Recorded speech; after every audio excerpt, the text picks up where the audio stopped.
BJP को पूर्ण बहुमत मिलना मुश्किल है। बाकी तो जो हकीकत है वो तो 4 जून को पता चलेगा। प्रधानमंत्री मोदी की जबान से कुछ ऐसे शब्दों का इस्तेमाल किया जा रहा है जो वाकई ना देश के लिए सही है और ना ही संविधान के लिए सही है, और लोकतंत्र के लिए सही तो हो ही नहीं सकता। है पब्लिक भी यही चाहती हो प्रधानमंत्री जी से कि वो ऐसी ही भाषाएं बोलें ताकि हमारा मनोरंजन होता रहे। बोल सकते हैं लोग, क्योंकि इनके कमांड, शब्दों पे कमांड नहीं है, इनको तो दाम दंड भेद करके सिर्फ खाली सत्ता हाथ जाना था। एक शब्द कहीं नहीं सुनाई दिया, न मोदी के जबान से, न अड्डा जी के जबान से, न किसी भी अड्डा जी नहीं, नड्डा जी कि हर शब्द के अंदर मंगलसूत्र कांग्रेस, हर शब्द के अंदर शहजादा, हर शब्द के अंदर कांग्रेस को ही बिंदु बनाएगा। तो भोगलाट नहीं तो क्या है? ये वाकई ये परमात्मा के एजेंट है क्या मोदी? परमात्मा तो खुद ही एजेंट है और खुद ही मालिक है। तो ये जो कह रहे हैं तो इसका मतलब क्या है फिर? अब ये ठीक है, इनका अपनी सोच है। अब हो सकता है कि इनकी कोई दलाली हो, इनकी कोई एजेंट कमीशन हो, मे भी कि इनका मानना है। वो कहते हैं ना बहरूपी की, वो कहते हैं ना मन न रंगाए रंगाए साधु कपड़ा, दाढ़ी बढ़ा के साधु बन गया पकड़ा। अब बीजेपी कुछ नहीं करती, सिर्फ खाली टेक्नोलॉजी करती है, हवा करती है, हकीकत को सोच। नमस्कार, मैं जितेंद्र शर्मा। आज जयपुर से बाहर जा रहे हैं। पत्रकार साथी जब साथ होते हैं तो चर्चा का विषय कुछ ना कुछ जरूर बनता है। इस वक्त लालसोट क्रॉस करके गंगापुर की तरफ जा रहे हैं। 4 दिग्गज पत्रकार यहाँ मौजूद हैं हमारे साथ। इधर सबसे पहले मैं आपको दिखाऊंगा, ये शीशराम घासपुरिया हैं। ये नेशन ब्यूरो के अखबार के एडिटर इन चीफ हैं।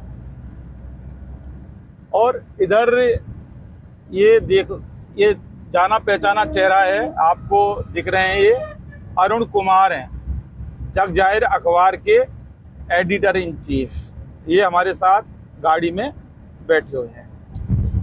एक चेहरा और हम आपको दिखाएंगे जो किसी पहचान के मोहताज नहीं है। ये ड्राइव कर रहे हैं, देख सकते हैं, ये अनिल त्रिवेदी जी वरिष्ठ पत्रकार हैं, जियो न्यूज चैनल के हेड हैं।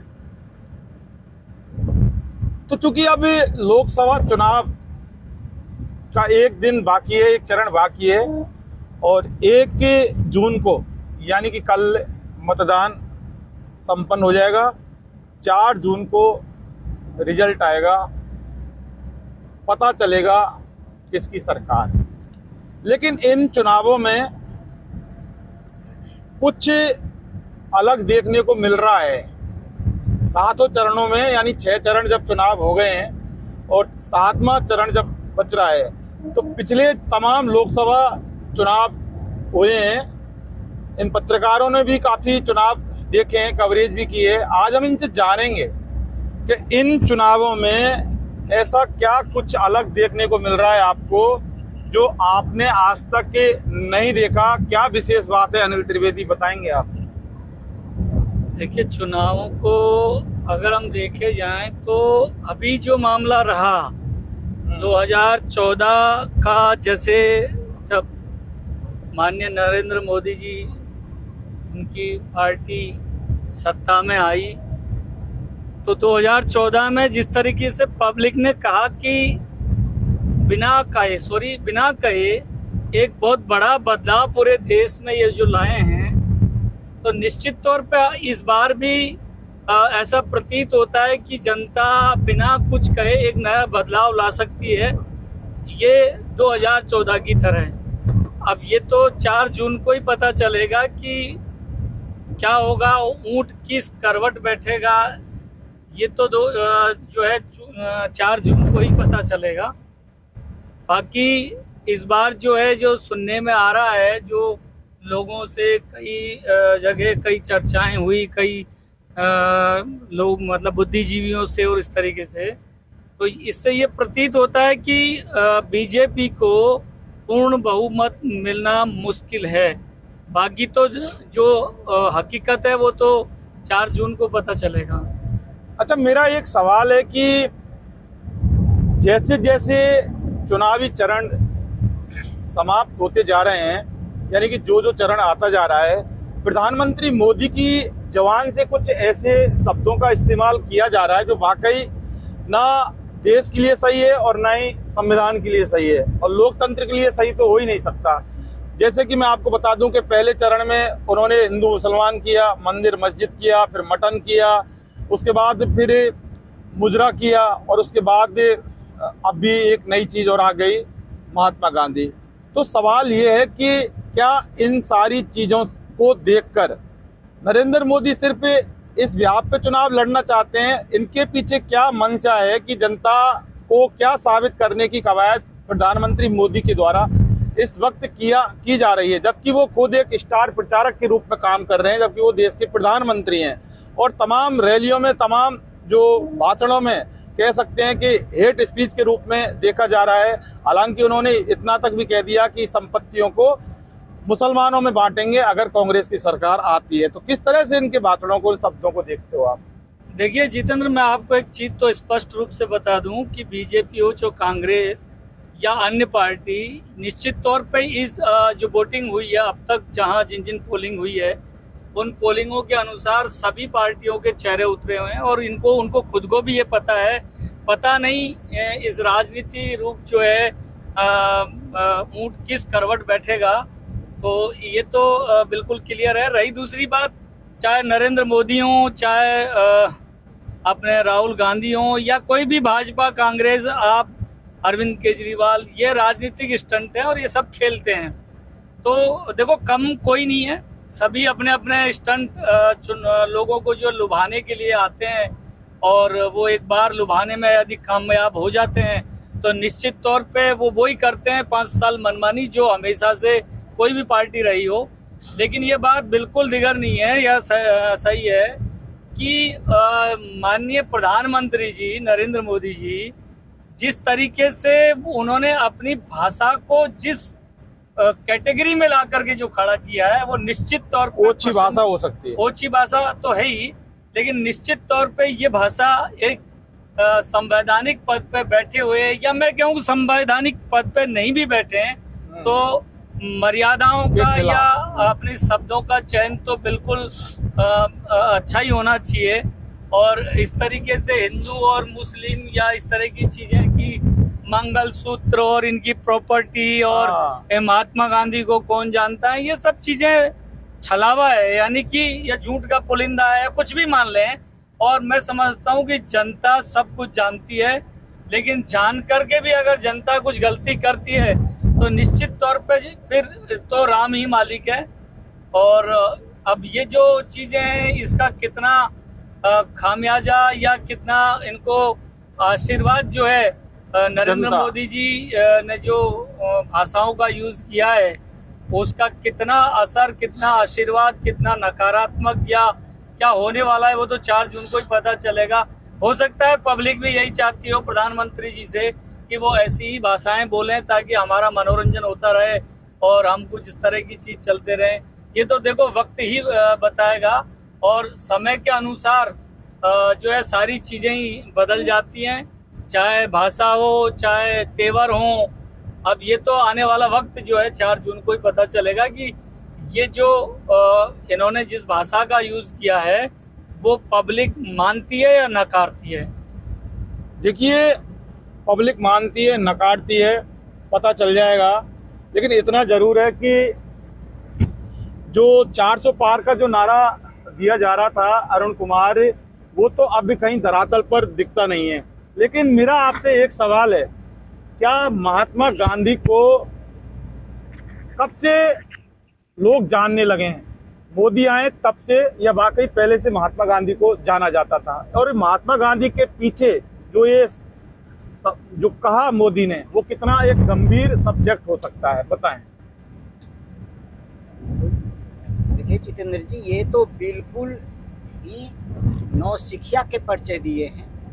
ऐसा उनको नहीं कहना चाहिए था। या हो सकता है एक मुझे याद है अटल बिहारी वाजपेयी का वो वाक्य, कुछ ऐसे शब्द वो या तो जानबूझकर वो भी बोल जाते थे और ये कह देते थे कि मेरा होठ फिसल गया, मेरी उम्र हो चुका। तो शायद अब नरेंद्र मोदी जी का भी एक उम्र हो ही चुका है। हालांकि वो कहते कि पार्टी में इतने साल के बाद हम सेवानिवृत्त कर देते हैं, तो ऐसा कुछ नहीं है, इनका भी उम्र हो चुका है। तो होठ फिसलना भी इसे कह सकते हैं। और ये तो दरअसल गुजरात के हैं, ये भी गुजरात के हमारे महात्मा गांधी जी। अब बड़ा ही आज़ादी की लड़ाई विदेशों में वो चीज़ें रहे हैं, तो पहले महात्मा गांधी पैदा हुए हैं, न कि नरेंद्र मोदी। कि ये तो पहले बहुत हर किसी का प्रबुद्ध जन, बुद्धिजीवी जन, यहाँ तक कि समान हमारे भारतवासी सभी को जानते हैं कि महात्मा गांधी यही कारण देश का नाम विदेशों में होता है। नहीं, लेकिन एक बार मैं आपको टोकना चाहता हूँ कि महात्मा गांधी देश के बापू के रूप में जाने जाते हैं और नरेंद्र मोदी को देश का बाप बताया गया है आगे से आगे। तो क्या ये देश का बाप बनने की कोशिश नहीं की जा रही? नहीं, देश के ऐसा शब्द तो खैर नहीं हो सकता है। संबित पात्रा ने बोला है। हाँ, वो बोल सकते हैं, इनके प्रवक्ता या इनके वो चीजें बोल सकते हैं। ऐसी बात नहीं बोल सकते इन लोग, क्योंकि इनके कमांड शब्दों पे कमांड नहीं है। इनको तो दाम दंड भेद करके सिर्फ खाली सत्ता हथियाना काम है, इससे ज्यादा कहीं कुछ नहीं है। सत्ता पाने के लिए ये किसी भी हद तक जा सकते हैं ये पार्टी। हालांकि दोनों राजनीतिक पार्टी ये चीज होती है। एक और इसमें बता दूं कि जैसे सरकार, जैसे अभी हमारे पत्रकार मित्र ने बोले कि भाई 4 तारीख को रिजल्ट आएगा, तो 4 तारीख को रिजल्ट आएगा, जो भी पार्टी की सरकार बनेगी, पर जिसकी भी सरकार बनेगी उनके सामने बहुत बड़ी समस्या ये होगा। जैसे आप ले लो IIT जैसे डिप्लोमाधारी भी बेरोजगारी, यानी जो 2014 में जिन मुद्दों पे लेकर के जो इन लोग सत्ता हासिल किए थे, उन सारी मुद्दा, वो सारी समस्याएं मुंह खोले सामने खड़ी है। 14 के बाद तो 19 भी निकल गया। नहीं, 19 तो चुनाव हुआ, लेकिन वही मुद्दा अभी भी बड़ा रूप, विकराल रूप ले लिया। तो देश बहुत ही नीचे होता जा रहा है। आप खुद ही देख लें, अभी तक राष्ट्रपति संसद में जो पास कर दिया कि राष्ट्रपति के द्वारा IAS की भी नियुक्ति अगर राष्ट्रपति करते हैं, ये चीजें करते हैं, तो इससे ज्यादा क्या होगा कि राजनीति नियुक्तियां पे IAS अधिकारी वो चीजें होंगे। तो बेचारे इतना मेहनत करते हैं और इतना गरिमामयी पद होता है। इसलिए भारत सुरक्षित नहीं है, यहाँ की बिल्कुल वो चीजें नहीं है। ये चीजें तो सोचना चाहिए, खास करके हमारी, आपकी, अन्य लोगों की। अपन लोग जो जी रहे हैं, उम्र तो निकल जाएगी, जिंदगी जी लेंगे। आने वाले भारत की जो भविष्य होगी और जो भविष्य यहाँ के जो देखा जा रहा है, बड़ा ही अन्य देशों की अपेक्षा तानाशाही में जिएंगे, एक गुलामी में जीनेंगे। सिर्फ खाली नाम मात्र का रह जाएगा कि ये लोकतंत्र, विश्व का सबसे बड़ा लोकतंत्र है, और ये गाली देने के बराबर होगा। क्योंकि सबसे बड़ा लोकतंत्र में ऐसा कहीं नहीं होता जो वर्तमान में हो रहा है या होने वाला है। और देखिए, सबसे बड़ी बात है कि दुनिया का सबसे बड़ा लोकतंत्र है। शीशराम खासपुरिया ये वरिष्ठ पत्रकार हैं, इनसे भी एक सवाल करेंगे। आपसे सीधा सवाल है कि वाकई धरातल की बात अगर की जाए तो देश को क्या चाहिए? देश को गरीबी दूर करना है, बेरोजगारी दूर करना है, देश का विकास करना है, नौकरियां चाहिए देश को, या फिर वाकई ये मंदिर, मस्जिद, मंगलसूत्र, हिंदू मुसलमान देश को चाहिए? आगे देश चलेगा किससे? खासपुरिया चलो बताएं। ये करीब पूरे भारत ने 6 चरण देख लिए, और मेरे हर आदमी ने, पूरे देश के नागरिक ने, बुजुर्गों ने, महिलाओं ने, सभी ने इस चुनाव को बारीकी से देखा है। और एक बात समझ में नहीं आई, चुनाव के अंदर 2 चीज दिखी। पहला, मात्र मंदिर बना दिया है, जो बीजेपी के पक्ष मात्र 2 चीज बोल, एक पक्ष मंदिर और 370। ये कहीं दिखाई नहीं दिया। सरकारों ने, केंद्र सरकार ने ये जाहिर नहीं किया कि हमने 10 साल में, 15 साल में केंद्र सरकार ने क्या किया। एक शब्द कहीं नहीं सुनाई दिया, न मोदी के जबान से, न अड्डा जी के जबान से, न किसी भी अड्डा जी नहीं, नड्डा जी। जेपी नड्डा हाँ, और न ही किसी भी केंद्रीय मंत्री ने खुद। तो ये देश की जब हम बात करते हैं तो कहाँ बात करें, वो धरातल कहाँ है देश का। वो चुनाव होते थे जो किसानों के लिए बोलते थे, अगर ये किसानों के लिए बोलते तो कहते हैं कि मैं किसानों को 6,000 रुपये दे रहा हूँ, 2,000 रुपये प्रति किसानों को मुआवजा दे रहा हूँ, सबको कम से कम 80 करोड़ लोगों को अनाज पहुंचा रहा हूँ। ये है, ये उनके शब्द नहीं निकले कि मैंने 15 साल में या 10 साल में नौजवानों के लिए क्या किया, मजदूरों के लिए क्या किया, उस देश के लिए क्या किया। ये शब्द क्यों नहीं निकल रहे, ये आखिर बात क्या है। और बौखलाहट की अगर बात करें तो एक तरफ कहे कि हम बौखलाहट करते ही नहीं है, तो वो बौखलाहट कहाँ गई कि हर शब्द के अंदर मंगलसूत्र कांग्रेस, हर शब्द के अंदर शहजादा, हर शब्द के अंदर कांग्रेस को ही बिंदु बनाया गया। तो ये बौखलाहट नहीं तो क्या है आज का। और सबसे बड़ी बौखलाहट तो ये आ गई कि महात्मा गांधी जी को कौन जानता है।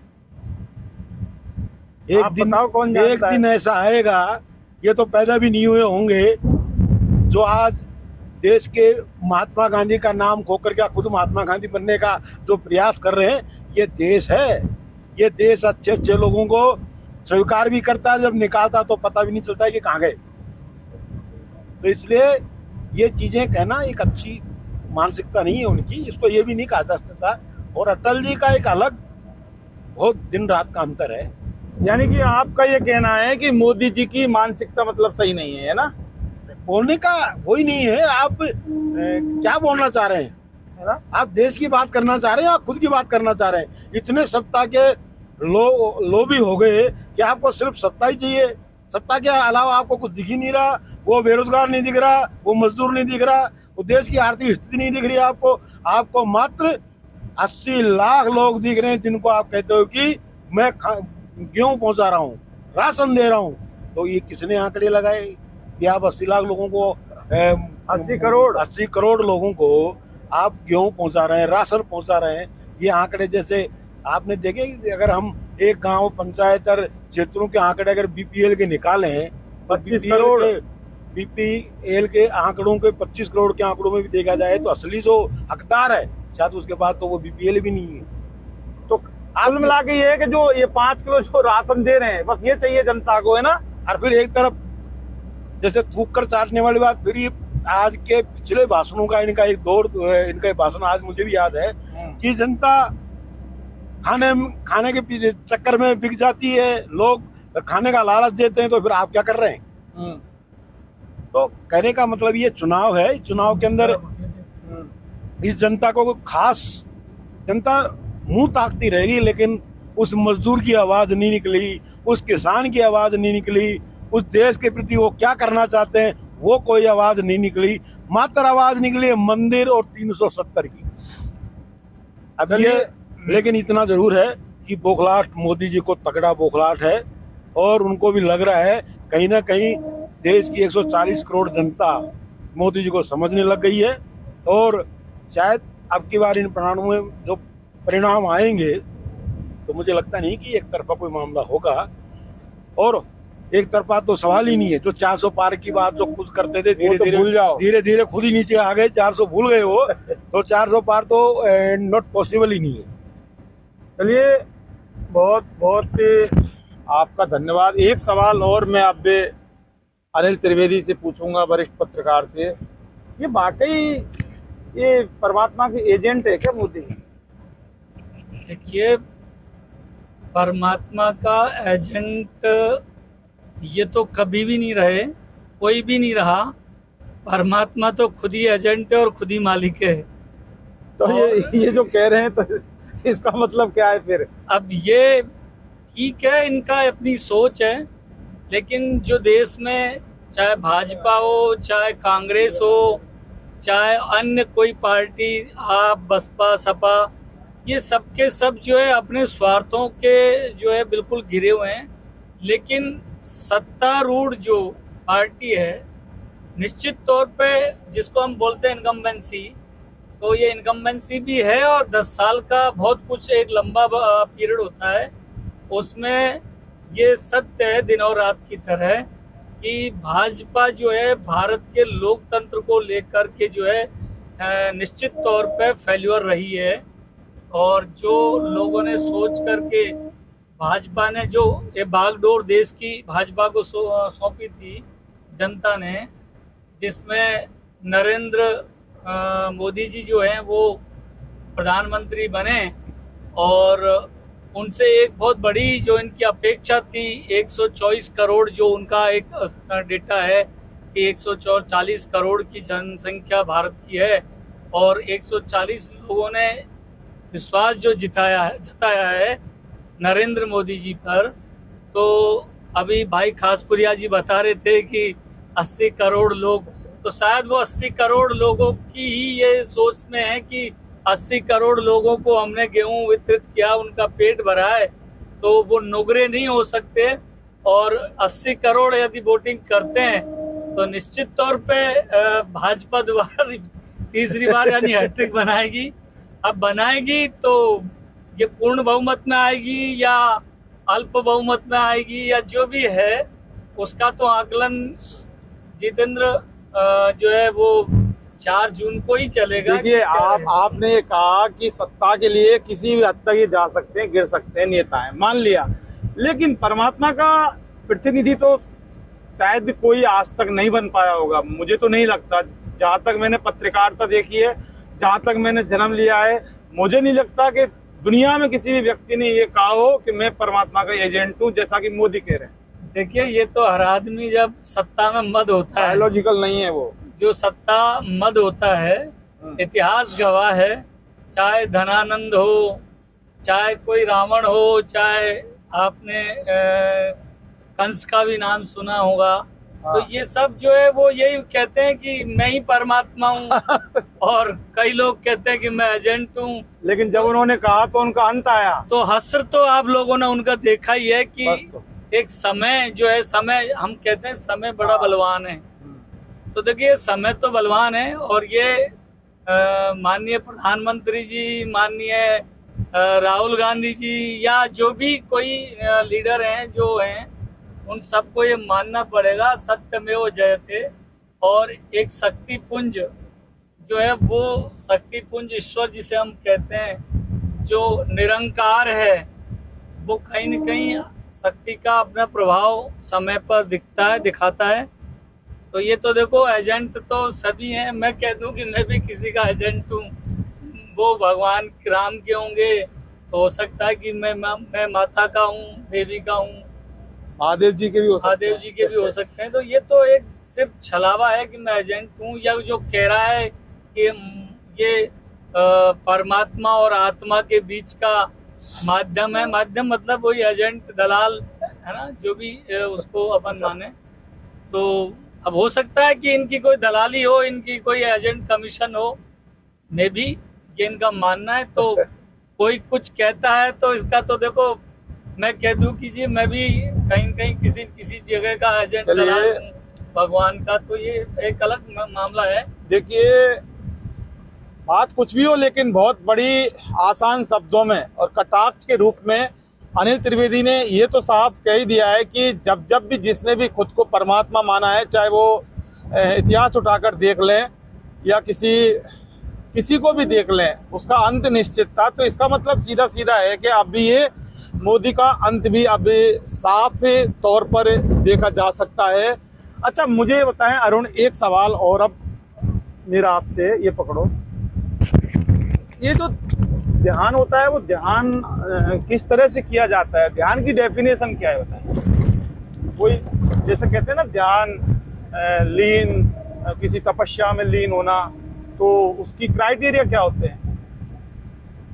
देखिए अगर अपनी आस्था के दृष्टिकोण से देखें तो ध्यान लगाने का तो कोई जरूरी नहीं कि भाई पहाड़ पे ही जाया जाए, किसी मंदिर पे ही जाया जाए। ये तो वो कहते हैं ना बहरूपी की, वो कहते हैं ना मन न रंगाए साधु कपड़ा, दाढ़ी बढ़ा के साधु बन गया पकड़ा। तो ये तो दिखाने की है सिर्फ खाली, ध्यान तो सिर्फ खाली अपने जो आप कर्म कर रहे हैं ईमानदारी से, अच्छा ये ध्यान में उसी को ध्यान ही माना जाता है, उसी को पूजा माना जाता है, उसी को ये सभी कुछ माना जाता है। और ये तो सारी खाली नौटंकी है, ध्यान लगाने की कोई परिभाषा नहीं है। मैंने मोदी जी का नाम थोड़ी लिया है जो आप नौटंकी बोल रहे हो। मैंने तो मोदी जी का नाम भी नहीं लिया। मैंने भी मोदी जी चले का नहीं अब मैं ले देता हूँ कि मैं कह रहा हूँ कि भाई कोई भी व्यक्ति, जो मैंने कहा ना, मन न रंगाए रंगाए साधु कपड़ा, कोई भी व्यक्ति इसमें मन लगाने की होती है, दिल लगाने की होती है, सोच की विचारों की होती है, अच्छे नेकी काम करने के प्रति होता है, वो मन लगाना होता है, वो ध्यान लगाना होता है। ये ध्यान लगाना में कहीं नहीं है, कहीं भी नहीं है, चाहे वो कोई भी व्यक्ति हो। अच्छा मुझे कोई भी ये बताओ कि मोदी जी जो ध्यान लगाने गए हैं तो वहाँ ये जो लाइट कैमरा एक्शन का क्या लेना देना होता है? ध्यान तो अकेले में किया जाता है, फिर आखिर ऐसा क्यों करते हैं? क्योंकि वो करते कुछ नहीं है और सिर्फ खाली दिखावा वो करवाते हैं, ड्रामेबाजी ये कर रहा हूँ, वो कर रहा हूँ। क्योंकि शुरू से ही ऐसा माना जाता है, लोगों से भी कई प्रबुद्धि जनता भी कहती है कि संघ और बीजेपी कुछ नहीं करती, सिर्फ खाली साइकोलॉजी करती हैं, दिखावा करते हैं, हकीकत कोसों दूर होता है।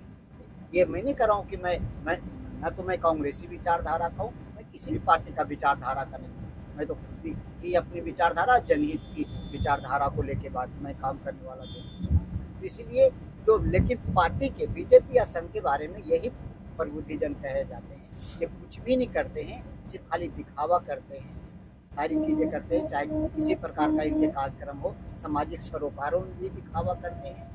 वास्तविकता धरातल पे कहीं भी आपको देखने को नहीं मिलेगा। इसीलिए वो जो अब अभी सत्ता में है, प्रधानमंत्री जब तक आचार संहिता लग रहा है तो संभालने तक की तो जवाबदेही इन्हीं तक है, जब तक कि दूसरा कोई प्रधानमंत्री 4 तारीख के बाद घोषित न हो जाए, जब तक यही रहेंगे, जब तक कोई शपथ न ले ले तो इन्हीं को माना जाएगा। तो इनके जो सुरक्षा कर लो या ये कर लो, या एक बार और आप लोगों ने भी सुने होंगे, मुझे जहन में अचानक याद आ गया कि विपक्ष पे हमला करते हुए प्रधानमंत्री जी कहते हैं कि मेरा क्या है, झोला उठा के चल देंगे। तो शायद ये वाणी इनको याद आ गया होगा कि ध्यान नहीं रखे, अभी से ही चल देते हैं अपन जंगल की ओर, अपना तो ऐसा कुछ है नहीं, तो इसी को ध्यान में रूप दे दिए। लेकिन वास्तविकता ध्यान का वही है जो मैंने बताया कि मन से ध्यान होता है। इसके लिए कोई जगह की चयनित नहीं की जाती है और नहीं ये की जाती है। और भगवान में लीन होने के लिए कहीं भी कोई भी काम करते हुए आप लीन हो सकते हो। कहते ना, जहाँ दया वहाँ धर्म है, जहाँ लोभ वहाँ पाप, जहाँ क्रोध वहाँ काल है, जहाँ क्षमा वहाँ याप। तो ये भली भांति जो भी सुने, जो भी आपके चैनल के माध्यम से जो भी तक जाएंगे, इसका परिभाषा वो जानते हैं और ये चीजें करते हैं। जितने तरीके से भेदभाव से जो ये राजनीति कर रहे हैं, आज विपक्ष के ऊपर देख लें, इस तरीके से अघोषित आपातकालीन है। क्योंकि ये जो सत्ताधारी पार्टी के लोग जो बोलते हैं कि मनाते हैं कि भाई आपातकालीन करके जो विपक्ष को घेरते हैं, तो अघोषित ये आपातकालीन ही, इन्हें इन चीजों को नकारा नहीं जा सकता। आप खुद ही देख लो ना कि दिखावे की या इनकी सोच कितनी बड़ी हो सकती है। कोरोना काल में जहाँ मेडिकल की जरूरत होती है, स्वास्थ्य की जरूरत होती है, दवाई की जरूरत होती है, तो यहाँ क्या करवाए जा रहे थे? मोमबत्ती जलाए जा रहे थे, थाली बजाए जा रहे थे, मोबाइल के टॉर्च को जलाए जा रहे थे। यानी ये सब क्या है? क्या है? चलिए देखिए, अनिल त्रिवेदी से भी एक कदम दूर निकले। देखने में जरूर छोटे हैं, लेकिन बहुत बड़े प्रतिष्ठित पत्रकार अरुण कुमार हैं। जगजाहिर नाम से इनका अखबार चलता है, संपादक हैं और राजनीतिक विश्लेषण के रूप में भी इनको देखा जाता है और राजनीति पे बहुत अच्छी पकड़ है। हालांकि अनिल त्रिवेदी भी एक माहिर हैं राजनीतिक के पत्रकार के रूप में। तो कटाक्ष के रूप में बहुत कुछ साफ कर दिया है जयपुर के पत्रकारों ने कि वाकई ये जो हो रहा है, एक ड्रामेबाजी हो रही है, एक पाखंड हो रहा है। और क्या बीजेपी और आरएसएस सिर्फ पाखंड और ड्रामेबाजी करके ही सत्ता में आना चाहती है? इसके अलावा जनता के लिए असल कोई इनके पास मुद्दे नहीं है। बेरोजगारी दूर करना इनका मुद्दा नहीं है, महंगाई पे कहीं बात नहीं की। जिस तरह से जो बात करते हैं, जिन मुद्दों पर भी बात करते हैं, ये वाकई देश की जरूरत नहीं है। देश की जरूरत आज नौकरी है, देश की जरूरत बेरोजगारी, महंगाई को दूर करना है, महंगाई को कम करना है। लेकिन इस बार का जो चुनाव अगर देखा जा रहा है तो महंगाई, बेरोजगारी और गरीबी को लेकर देखा जा रहा है। भले ही आप 80 करोड़ को 5 किलो राशन दे दें और 25 करोड़ बीपीएल के नीचे हों, लेकिन भारत का जो ढर्रा है वो बहुत ज़्यादा डाउन होता जा रहा है। विश्व गुरु बनाने की बड़ी बड़ी बातें की जा रही हैं, लेकिन धरातल पर हमारा जो भारत आज यहाँ पहुँच गया है कि जिसके महात्मा गांधी को भी कोई नहीं जानता, अगर कोई जाना तो सिर्फ मोदी ने जनवाया। इस चर्चा के लिए सारे ही पत्रकार साथियों का बहुत बहुत धन्यवाद कि इन्होंने अपना गाड़ी के अंदर समय दिया। और चूंकि अब 1 तारीख को अंतिम चरण का मतदान होगा, 4 तारीख को पिटारा खुलेगा, फैसला होगा कि इस बार किसकी सरकार। बहुत बहुत शुक्रिया।